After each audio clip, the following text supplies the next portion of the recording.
I am Amanda, graduate from UNCG, class of 2020. This is about to be my 4th year teaching in North Carolina. One thing I always hear people say is, I couldn't be a teacher, if not because of the kids, then because of the money.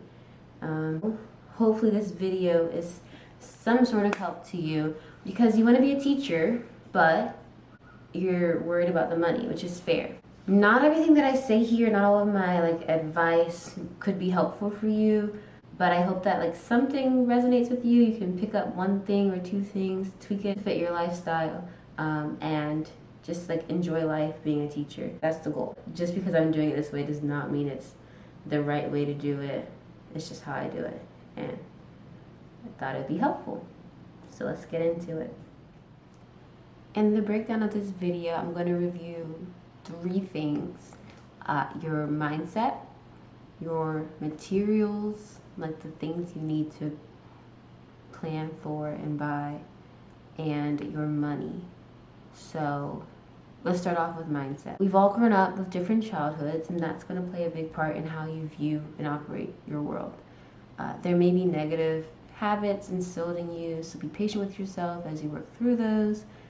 The first mindset switch that you could consider is, when do you spend money the most? So just take this time to reflect, and when do you find yourself spending money that you hadn't planned to spend in the first place? For me, I tend to spend money, unplanned money, when I'm hyped up on caffeine. I don't know why that is, but it makes me feel swipe happy. So something about going to my favorite stores and gaining things makes me feel happy. So just kind of realize what that is for you, so that you can kind of put things in place to keep yourself from doing that. I just won't get coffee and then go out with my friends shopping, because it's just gonna be a lot harder for me to not spend money if I do that. All right, number 2. With that being said, the second mindset switch is admiring without acquiring. So this is definitely going to be something you have to train your mind to do. For example, you go into insert your favorite store, and you see insert your favorite guilty pleasure thing that you keep buying when you shouldn't. For me, water bottles. I love to buy water bottles. I go into Target and see the cutest.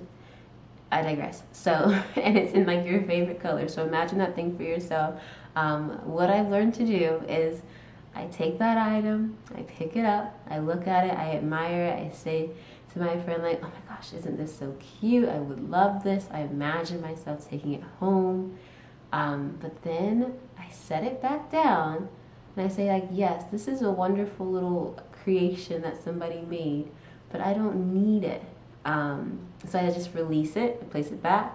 You're acknowledging that it is great, but it's if I never even saw this thing, I wouldn't have wanted it in the first place. So for some things, it's just as simple as that, having discipline. Don't buy things you don't really need. All right, and number 3, ask yourself for this mindset switch: is this adding value, or is it adding clutter to your life?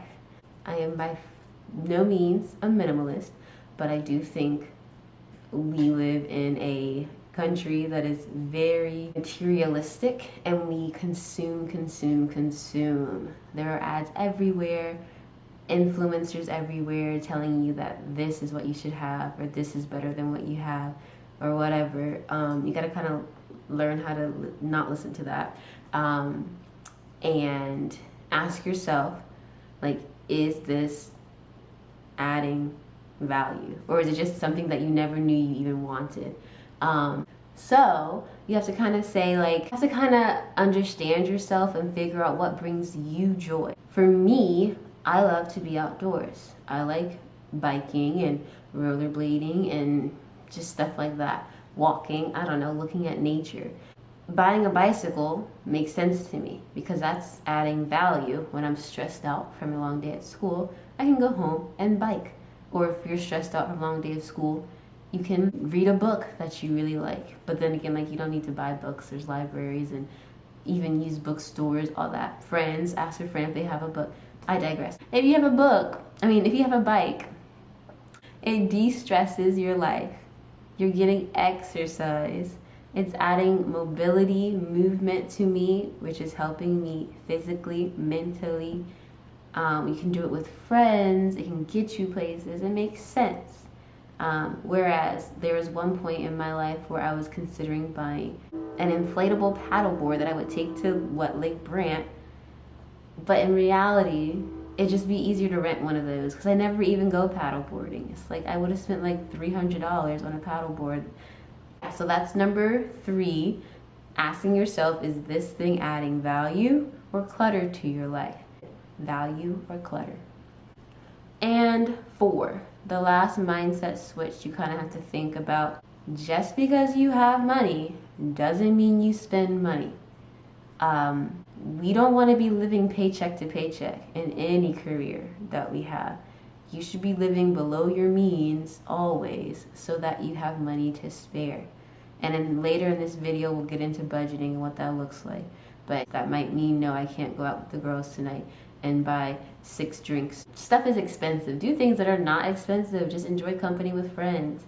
Live below your means so that that extra money can go into your bank account. Try to live content as much as possible. And please do not try to keep up with your friends or with the Joneses, the Johnsons, whatever. Do not keep up with social media influencers because you never know if they're actually struggling, if they can afford that.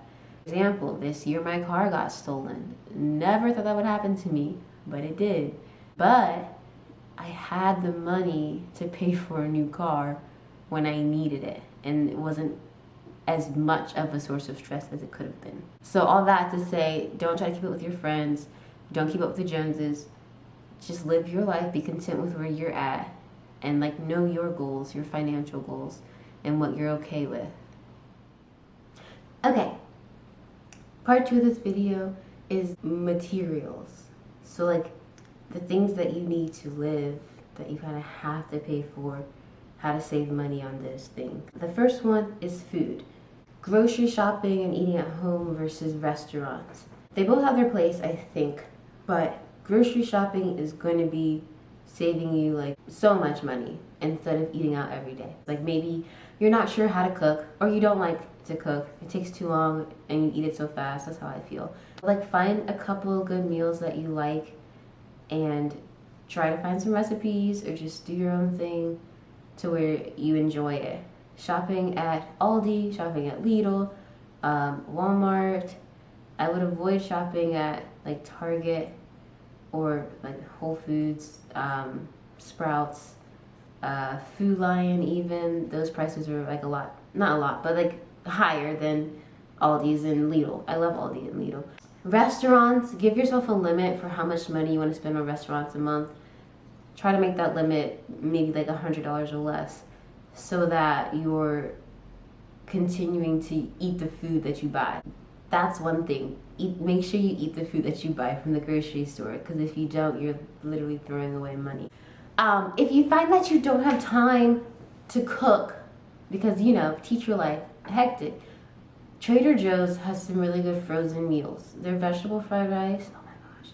Like you can just make extra rice, buy some frozen vegetables and chicken or frozen vegetables and beef and go to town. And then save a little bit for dinner, save a little bit for lunch the next day. Boom, you got a meal. That's still cheaper than eating out, but tastes like kind of good, like kind of the same. It is good, kind of the same as eating out. So that's food.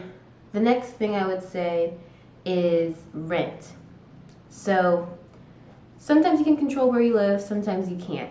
I would say 1, live close to your work so that you can get there without spending a lot of gas. It saves you time in the commute. Find a place with a friend or with a roommate. The first 2 years out of college, I lived with 2 roommates, and that saved me a lot of money. Rent was like half the price that I'm paying now. Now I'm living alone, which I decided it was what I needed to do for my sanity. So if you feel the same, find a decent place. Luxury apartments are not always a decent price for our salary here. But when you do find an apartment, use those amenities. My leasing office has coffee, espresso, lattes, I use that stuff because that's free coffee. Coffees are like $6. Lattes are, at least. The gym. Don't need a gym membership because there's a gym here. Or go on walks, run. That's free exercise. Bike. Don't spend money on gyms when you don't need to. Within the rent, make sure you know how much water you're using so your water bill is not super high. Same thing with energy. I love using lamps personally more than the overhead lights. So that's pretty much it for rent for me. Furnishing your apartment. 90% of the things that are in my apartment I got secondhand, for free secondhand, or I found just like people giving away. Free furniture. Maybe it doesn't all match, but I like it. Wi-Fi. I just recently found out that the area that I live in qualifies for free Spectrum Wi-Fi. I've been paying $64.99 for the past year when I could have had it for free. So definitely, they don't advertise that, so definitely call them and ask, or whoever your Wi-Fi provider is, what you're eligible for with your area or with your salary. Clothes. Okay. Clothes. If you can handle it, thrift. I have started thrifting like 4 or 5 years ago, and I love it. Everything that I'm wearing right now is thrifted. I mean, you're probably saying like, yeah, clearly. But I'm gonna hopefully insert some videos here where I can show you actual nice things that I found at Goodwill. The key for Goodwill is go probably after you've had caffeine so you have the stamina, and go to an area that is wealthy, because wealthy people drop off their clothes quite often, I feel like, in the same area. You go there, you'll find some great things. I found Ralph Lauren skinny jeans. What is that one place? Madewell dresses. Yeah, 90% of my wardrobe is either hand-me-downs from friends or it's from Goodwill or other thrift stores. Definitely look through your clothing to make sure like it looks good. Another thing I do is like have like a wardrobe, a uniform in a sense. I know that I love the colors black, gray, white, beige, blue. Those are the colors I usually stick with. Green. If you know what you like, stick with what you like. Wash your clothes and rewear them, You don't have to have a closet full of clothes. Unless that's just something you really like, then by all means. Teacher supplies. In Guilford County, there's this thing called the Teacher Supply Warehouse where you can go every semester and get a bunch of things for free. Of course, there are like little regulations and things, but that has saved me a lot. Sometimes your school has a budget for you to spend, or the PTA gives you money, or just like grants. Ask your community to help support you. Now, my personal thing with my classroom is that my preference is that I don't really put a lot of effort into the decoration part. Like, it looks cute, the kids like how it looks, but I'm not buying like a bunch of like matching everything. So I save a lot of money in that sense too. Now, these last two things, credit cards and banking. Credit cards. I remember 10th grade, my civics and economics teacher told us, do not get a credit card. I was like, okay, bet. I got my first credit card my second year out of college. I don't suggest that. Do what you want. But if you're going to get a credit card, only spend the money that you have. I have a credit card so that I can build credit and so that I can get those that cash back, because that's kind of free money in a sense. I use it on things that I need anyway. I use it on groceries, on gas, even paying my utility and water bill and Wi-Fi when I had to. That way you're getting money back for things that you have to spend anyway. And every month I pay that amount back. So don't think of it as money that you have to spend that you don't have to pay back right away. Pay it back right away. Just act as if it's money that you have already. Banking. When you work for the government, you are eligible to open a credit union account. You can open up different accounts at different banks that acquire annual percentage, that acquire income basically. So based on the amount of money I have in my bank, I get like 3.4% of that money each month that I leave it in the bank. I'm generating about like $100 a month just for having my money in the bank. So look into things like that. Look into things like certificates. and just different ways where you can make your money work for you. I am not a very big stock market person, investor. I cannot speak to those things. If you're into that, look into it, do it, because I'm sure you can make some money. I think that is all. Okay, part 3 of this video is how to manage your money. You have probably heard of a budget before. Growing up, my dad would never stop talking about budget. Budget. You need a budget. Get a budget. Don't forget your budget. And it felt so larger than life that it was stressing me out. Like, oh my gosh, I don't have a budget. It just scared me. It felt too massive to tackle. So I held off, and I held off, and I held off. But today I have a working budget that works for me well. And so I'm going to try to help you get that weight off your shoulder and into your phone device so that you can track your expenses. If you're one for like extreme detail and you really want to get into it, then I think Excel spreadsheet would be great for you. For me, I've cut down on all of that and just gone with the basics. There's an app called Every Dollar. It's just super simple. It's really simple. I have a transaction at the gas station, at the grocery store, at the restaurant. As soon as I do the transaction, I put it into my Every Dollar app. I can see how much is left. I can see how much I've spent. I can see what's that's remaining. What I plan for the month, and it's month by month. So you mess up one month, it's fine. Try again the next month. So I'm gonna cut to that scene. Okay, so when I search for the app Every Dollar, it pops right up. It's by Dave Ramsey. Opening up the app, I'm in the month of September. This is like actually what I'm doing right now. So you can kind of see if you need to move back. You can go up to the top and go to July, forward a month or back a month to plan in advance. But right now I have my income here, so you can see I have what I expect to gain this month. Sometimes I don't always make that quota, but the income salary, the $3,293 is every month. Then I have different categories for what I plan to spend in giving. Down at the bottom there's savings, that's my Roth IRA for retirement, housing, my rent. If you can see that little red right there, that's electricity, and I went over this month.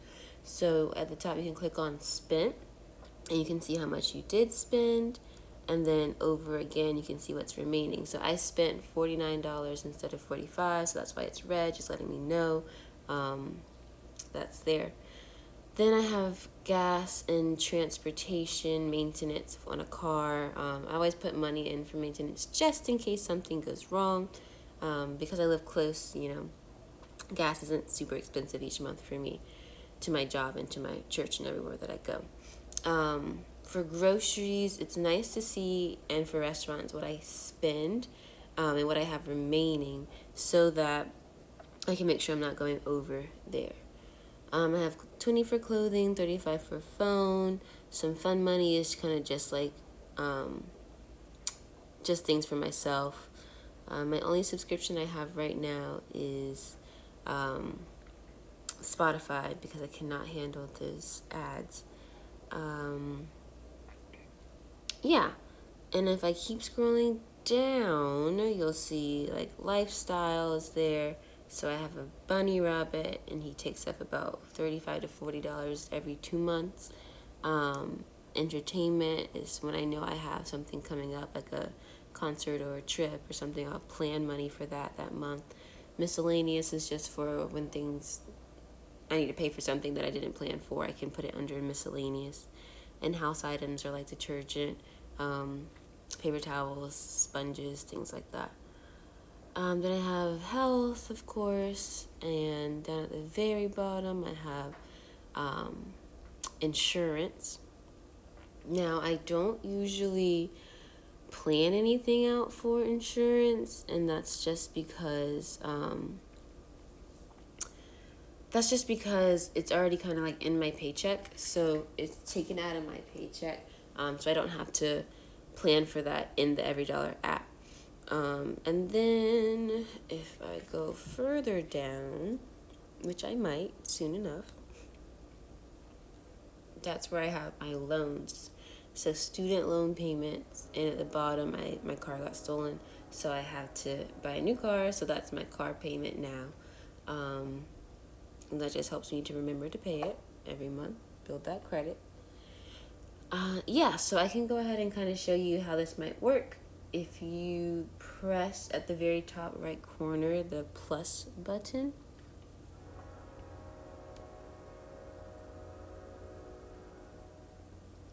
I can add in how much I spent yesterday for Theo's hay and treats, around $37.89 I think, from PetSmart. So then I go and click what category it goes under, and then it does the math for me to show me what I have remaining after I spent that much money. So now it shows that I've spent $1,748 so far this month. I still have $1,724 to spend. That's planned. Of course, I want to try not to use all of it. That way, at the top, the $679 can be used for my savings, and that'll just stay in my bank for the next month.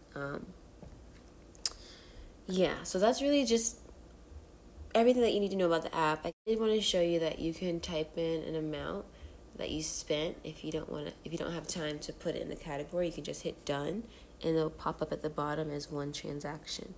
Then you can move that transaction, not like that, but you can just drag it and drop it to where you want to place it. That's another way to do this. Yeah, just so that you're keeping up with it every day. So hopefully this helped out. I suggest you get the app. It's great. Much easier than an Excel spreadsheet. This has been like my year of travel. I've been to Colorado for skiing for a weekend, New York City for spring break, Scotland this summer for like 2 weeks, Seattle, and it's just been pretty stress-free. Like I didn't even have to work this summer based on how I've been living my life the past 3 years as a teacher. So the first year it might not all fall into place, but believe me, keep going and I think you'll be fine. As long as it's something you love and you want to keep doing it and it doesn't always feel like work to you, then I'd say like keep with it. It's worth it. It's the best job for me and hopefully for you too. Okay, so that is all I have for you. I hope that something that I said helped. It would really be unfortunate if nothing I said helped. If you have any more questions about it, shoot me a comment or an email and I'll try to get back to you as soon as possible.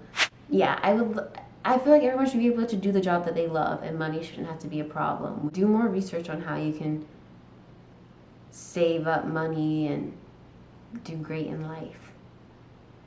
That's all. Thanks for watching.